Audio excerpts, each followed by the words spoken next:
ராத்திரி 2 மணி இருக்கும். அப்ப பயங்கரமான மழைக்கு நடுவுல ராகுல் தன்னுடைய காரை மலை பாதை வழியில ஓட்டிக்கிட்டு வந்துட்டு இருந்தாரு. அப்பதான் திடீர்னு ஒரு மரம் ரோட்ல விழுந்தது. அப்புறம் ராகேஷ் அந்த காரை நிறுத்தினாரு.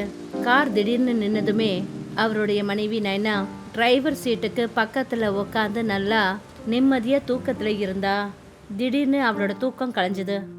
என்ன ஆச்சு ராகேஷ்? திடீர்னு காரை எதுக்கு நிறுத்துனீங்க? உனக்கு முன்னாடி ரோட்ல விழுந்திருக்கிற மரம் கண்ணுக்கு தெரியலையா? கார் முன்னாடி போக முடியாது. Oh my God! அப்ப இந்த பயங்கரமான புயல் காத்து மழையில இங்க மாட்டிக்கிட்டோமா நம்ம? அப்பதான் ராகேஷோட பார்வை அந்த மலையில இருக்கிற ஒரு மாளிகை மேல பட்டுச்சு. டோன்ட் வரி நைனா, முன்னாடி ஒரு மாளிகை இருக்கு. இன்னைக்கு ராத்திரி அங்கேயே தங்கிக்கலாம். இப்படி சொல்லிட்டு ராகேஷ் அவருடைய காரை அங்கேயே சைடில் நிறுத்தினாரு. அப்புறம் நைனாவை கூட்டிக்கிட்டு அந்த மாளிகை கிட்ட போனாரு. அந்த மாளிகை கிட்ட போனதுமே நைனா ரொம்ப பயந்து போய் என்ன சொன்னான்னா, இந்த மாளிகை பார்க்கறதுக்கு ரொம்பவே பயங்கரமா இருக்கு. அதனால தான் சொல்றது, ஹாரர் ஃபிலிம்ஸ் எல்லாம் கம்மியா பாருன்னு. ராகேஷ் அந்த மாளிகை கதவை தட்டுறதுக்கு போனாரு. அப்போதான் ஒரு பெண்ணோட குரல் ராகேஷோட காதுல கேட்டுச்சு. அந்த மாளிகைக்குள்ள போகணும்னு தயவு செய்து முயற்சி பண்ணாத. ராகேஷும் நைனாவும் பார்த்தாங்க. ஒரு வயசான லேடி எதிர்க்க நின்னபடி ரொம்ப பயங்கரமா பார்த்துக்கிட்டு இருந்தாங்க. நீங்க யாரு? நான் இந்த மாளிகையை காவல் காத்துக்கிட்டு இருக்கேன். இந்த மாளிகைக்குள்ள யாருமே இல்லை. இங்க பாருங்க, அதிகமா மழை பெய்யறதுனால ஒரு மரம் உடைஞ்சி ரோட்லயே விழுந்து கிடக்குது. எங்க காரால முன்னாடி போக முடியாது. எங்களுக்கு இன்னைக்கு ஒரு நைட் மட்டும் இந்த மாளிகையில தங்க அனுமதி கிடைக்குமா? அப்போதான் அந்த வயசான அம்மாவோட பார்வை நைனாவோட வயித்தை கவனிச்சுது. ஆமா, நீ என்ன கர்ப்பமா இருக்கியா? ஆமாங்க. ஆனா நீங்க ஏன் அந்த மாதிரி கேக்குறீங்க? இப்பவே இந்த இடத்த விட்டு போயிடு. அப்படி இந்த மாளிகையோட நிழல் உன்னுடைய வயித்துல பட்டுச்சுன்னா அப்புறம் ரொம்ப அனர்த்தமாயிடும். எல்லாரும் சொல்லிப்பாங்க, இந்த மாளிகைக்குள்ளர ஒரு பிசாசு வாசம் பண்ணுதுன்னு. அது ரொம்ப வருஷமா இந்த உலகத்துக்கு வரணும்னு ரொம்ப துடிச்சுக்கிட்டு இருக்கு. இந்த மாளிகைக்குள்ள போறேன்னு சொல்லி அந்த பிசாச உன்னுடைய கர்ப்பத்து மூலமா இந்த உலகத்துல பிறக்கறதுக்கு அழைப்பு கொடுத்துறாத. அப்புறம் ராகேஷ் நைனாவை பார்த்துட்டு என்ன சொன்னார்னா, இந்த வயசான பொம்பளை பார்க்கும்போது பைத்தியம் மாதிரி தெரியுது. சரி வா, நம்ம மாளிகைக்கு உள்ள போகலாம். ராகேஷ் அந்த வயசான அம்மா சொல்றத கேட்காமலேயே அந்த மாளிகைக்குள்ள போயிட்டாரு. அப்புறம் அவங்க ராத்திரி இருந்துட்டு அவங்க 2 பேரும் காலையில அந்த மாளிகையை விட்டு வெளியே வந்தாங்க.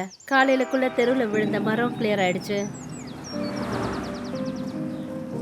காலங்காத்தால 11 மணிக்கு ராகேஷ் தன்னோட வீட்டில் நின்றுட்டு தன்னோட மனைவி கிட்ட என்ன சொன்னாருன்னா, அந்த வயசான பொம்பளை எதுக்காக இப்படி எல்லாம் பேசுறாங்கன்னு தெரியல.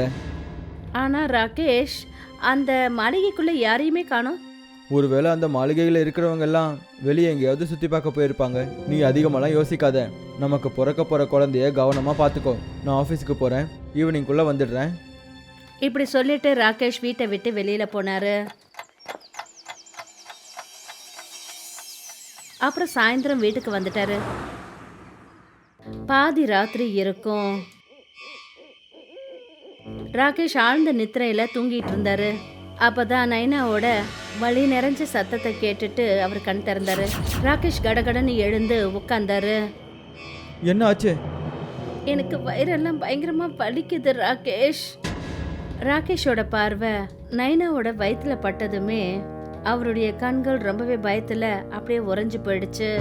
அவர் பார்த்தபோது நைனாவோட வயிறு ரொம்பவே பெருசா இருந்தது. ராகேஷ் நடுநடுங்கிக்கிட்டு நைனா கிட்ட என்ன சொன்னார்னா, நீ இப்போ பிரெக்னென்ட் ஆகி வெறும் 3 மாசம் தான் ஆகுது. ஆனா உன்னோட வயிறை பார்க்கும்போது எப்படி இருக்குன்னா 9 மாசம் கர்ப்பமா இருக்கிறவங்களோட வயிறு மாதிரி இருக்கு. எப்படி இப்படி எல்லாம் நடக்க முடியும்? ராகேஷ் இப்படித்தான் சொன்னாரு. அப்போ நைனாவோட வயிறு வெடிச்சிருச்சு. அப்புறம் ஒரு குழந்தை நைனாவோட வயிற்றுல இருந்து வெளியே குதிச்சு வந்து ராகேஷை முறைச்சிக்கிட்டு இருந்தது. நைனா உயிரை விட்டுட்டா. அவளுடைய பெணம் அங்கேயே தரையில விழுந்து கிடந்தது. இதை பார்த்துட்டு ராகேஷ் மயங்கி விழுந்துட்டாரு. சில மணி நேரம் கழிச்சு ராகேஷோட கண்கள் திறந்தது. அவருக்கு முன்னாடி அவருடைய மனைவி மரண நிலையில கிடந்தாங்க. அப்புறம் ஒரு அழகான குழந்தை தரையில அழுதுட்டு இருந்தது. ராகேஷ் அந்த அழகான குழந்தைய தன்னோட கையில தூக்கிக்கிட்டு என்ன சொன்னார்னா, உனக்கு அதிர்ஷ்டமே இல்லையே மகளே. உனக்கு தாய்ப்பாசன்றது கிடைக்காமே போயிடுச்சே. இப்போ எனக்கு உன்னை தவிர இந்த உலகத்துல வேற யாரும் கிடையாது. நீ தான் எனக்கு எல்லாமே. ராகேஷ் அழுதுகிட்டு அந்த அழகான குழந்தைக்கு பேரு ஆகாங்ஷான்னு வச்சாரு. மறுநாள் ஆகாஷ் அழுதுகிட்டே தன்னோட மனைவி நைனாவுக்கு இறுதி சடங்கு செஞ்சாரு. ராகேஷ் தன்னுடைய மனைவி நைனாவுக்கு இறுதி சடங்கை முடிச்சிட்டு தன்னோட வீட்டுக்குள்ள அவரு நுழைஞ்சாரு. அப்பதான் அவருடைய பார்வை ஒரு 5 வயசு குழந்தை மேல பட்டுச்சு. இது யாரோட குழந்தை? அப்புறம் என்னோட ஆகாங்ஷா எங்க போயிட்டா? அப்பதான் ராகேஷ் அந்த குழந்தைய உத்து பார்த்துக்கிட்டு இருந்தாரு. திடீர்னு அவரோட கண்கள் பயத்துல உறைஞ்சு போயிடுச்சு. அவர் நடுக்கத்தோட தனக்கு தானே என்ன சொன்னார்னா, இது என்னோட ஆகாங்ஷா தான். ஆனா இவ ஒரே நாள்ல எப்படி இவ்வளோ பெரியவளானா? இவ இவ்வளோ பெரியவள் ஆகணும்னா குறைஞ்சது ஒரு 5 வருஷமாவது தேவைப்படுமே. அப்படின்னா இதுக்கு அர்த்தம் அந்த வயசான பொம்பளை சொன்னது எல்லாமே உண்மைதான். ராகேஷ் இப்படித்தான் சொல்லியிருப்பாரு. அதுக்குள்ள அந்த 5 வயசு குழந்தை ஆகாங்ஷா ராகேஷை முறைச்சு பார்த்துட்டு இருந்தது. திடீர்னு அவளுடைய கண் விழிகள் வெண்ணிறமா மாறிடுச்சு. திடீர்னு ஒரு பலமான சுழற்காற்று ராகேஷோட உடம்புல பட்டுச்சு. அப்புறம் அவருடைய உடம்புல இருந்து மாமிசம் மறைஞ்சு போயிடுச்சு. அப்புறம் அவர் எலும்பு கூட மாறி தரையில விழுந்தாரு. ஆகாங்ஷா உடனே மயங்கி விழுந்துட்டா. மறுநாள் காலையில அவ கண் விழிச்சதுமே அப்ப அவ 20 வயசு பொண்ணு ஆயிட்டா. அவ ராகேஷோட எலும்பு கூடுகிட்ட வந்து என்ன சொன்னான்னா, என்னை மன்னிச்சிடுங்கப்பா, ஆனா இப்படி செய்ய வேண்டியது முக்கியம்.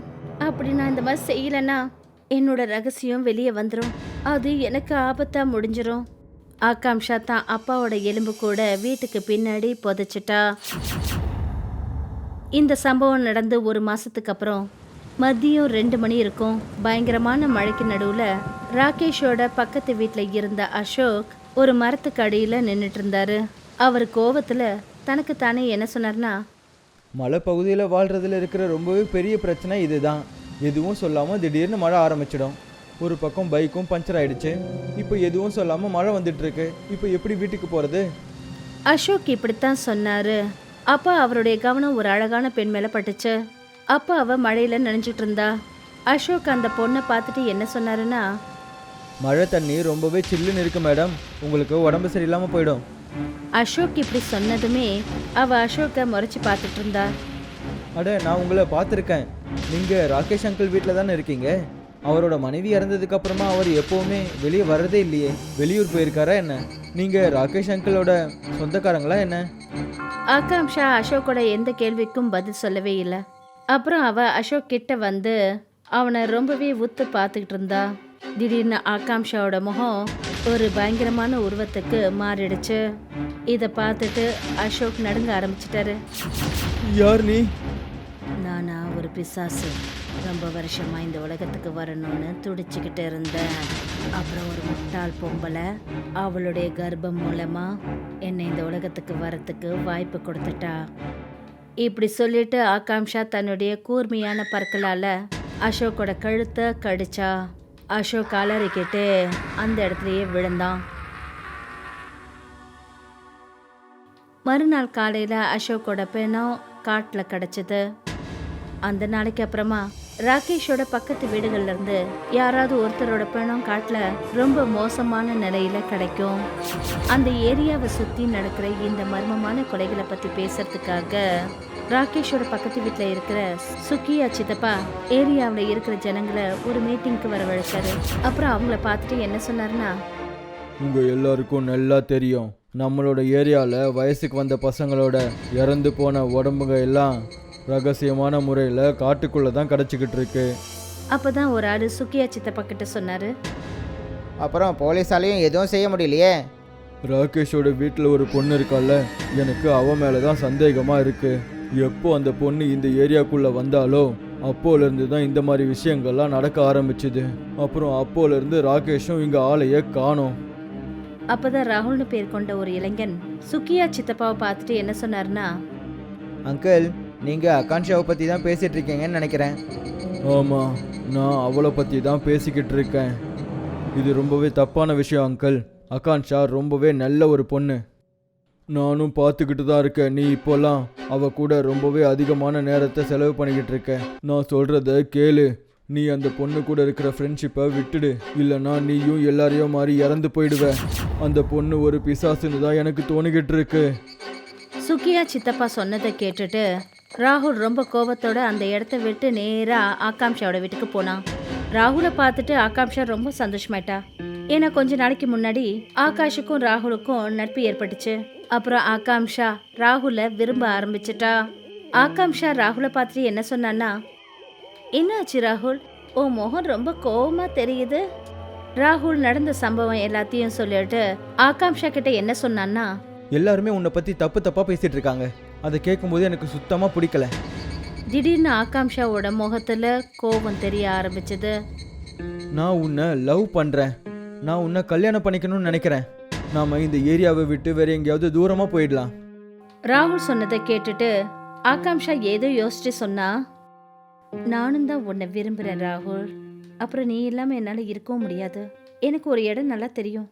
அங்க நம்ம 2 பேரை யாருமே டிஸ்டர்ப் பண்ண முடியாது. என் கூட வா. அப்போதான் சுக்கியா சித்தப்பாவோட பார்வை அவங்க 2 பேர் மேல பட்டுச்சு. ராகுல், நான் இப்போவும் சொல்கிறேன், அந்த டயனை விட்டுட்டு வந்துடு, இல்லைனா நீயும் இறந்து போயிடுவ. சும்மா ஒளராத. நான் ஒன்றும் உளறிட்டலாம் இல்லை. நீ எப்போ இந்த ஏரியாவுக்குள்ளே வந்தியோ அப்போலேருந்து நிறைய பேர் விசித்திரமாக சாகுறாங்க. அப்போலேருந்து ராகேஷையும் காணவே இல்லை. நீ யாரு, எங்கேருந்து வந்திருக்க, யாருக்கும் எதுவுமே தெரியலை. ஆனால் என்னோட மனசு சொல்லுது, கண்டிப்பாக நீ ஒரு பிசாசு தான். ராகுல் ஆகாம்ஷா கிட்ட என்ன சொன்னான்னா, அவங்க சொல்கிறதெல்லாம் கேட்காது ஆகான்ஷா, நம்ம இங்கேருந்து போகலாம். ஆகாம்ஷா ரொம்ப கோவத்தோட அந்த ஏரியா விட்டு வெளியே வந்து ராகுலை அதே மாளிகைக்குள்ள கூட்டிட்டு வந்தா. அந்த மாளிகையில தான் ராகேஷ் அவரோட மனைவி நைனா ஒரு ராத்திரி அங்க தங்கினாங்க. ராகுல் அந்த மாளிகைய சுத்தி பார்க்க ஆரம்பிச்சான். இந்த மாளிகை ரொம்பவே அமைதியாக இருக்கு. இங்கே யாருமே இருக்கிறதே இல்லையா? ஆனா ஆகாம்ஷாவோட காதுகள்ல சுக்கியா சித்தப்பா சொன்னது எதிரொலிச்சிட்டு இருந்தது. அவளுக்கு உள்ளுக்குள்ள பயங்கரமான கோவம் ஏற்பட்டுச்சு. உண்மை என்னன்னா, ஆகாம்ஷா பாதி மனுஷ ரூபம் பாதி பிசாசா இருந்தா. ஆகாம்ஷாவோட மாறுற அந்த முகத்தை பார்த்துட்டு ராகுலுக்கு அப்பதான் ரொம்ப பயத்தை உணர ஆரம்பிச்சான். உன்னோட முகத்துக்கு என்ன ஆகுது? அப்பதான் ஆகாம்ஷா ரொம்ப கோவமான பார்வையில ராகுலை பார்க்க ஆரம்பிச்சா. நினைச்சேன் உன்னை நான் கல்யாணம் பண்ணிக்கிட்டு மனிதர்கள் மாதிரி வாழலான்னு நினைச்சேன். ஆனா இந்த பூமியில இருக்கிறவங்க நம்மளை ஒன்னா இருக்க விட மாட்டாங்க. நான் ஏன் பேசாம உன்னை கொண்டுடக்கூடாது? அப்புறம் ஒரு பிசாசா மாறி இந்த உலகத்துல சுத்திட்டு இருக்கிறேன். ஏன்னா இதுதான் என்னுடைய தலையெழுத்து. இதை கேட்டுட்டு ராகுல் ரொம்பவே பயந்து போயிட்டான். நீ நீ என்ன சொல்லிட்டு இருக்க? நான் சொல்றது உண்மைதான். நான் பாதி மனுஷி அப்புறம் பாதி பிசாசு ராகுல். இப்ப கூட என்ன கல்யாணம் பண்ணிக்கணும் நீ விருப்பப்படுறியா? ஒருவேளை நீ முழுமையான பிசாசா இருந்தாலும் அப்போவும் நான் உன்னை தான் கல்யாணம் பண்ணுவேன் ஆகான்ஷா. ராகுல் சொன்னதை கேட்டுட்டு ஆகாம்ஷாவோட கோபம் தீர்ந்து போச்சு. ராகுல், இப்போ நான் பாதி மனுஷியாவும் பாதி பிசாசாவும் இருக்கேன். ஆனால் நாளைய பற்றி எதுவும் தெரியாது.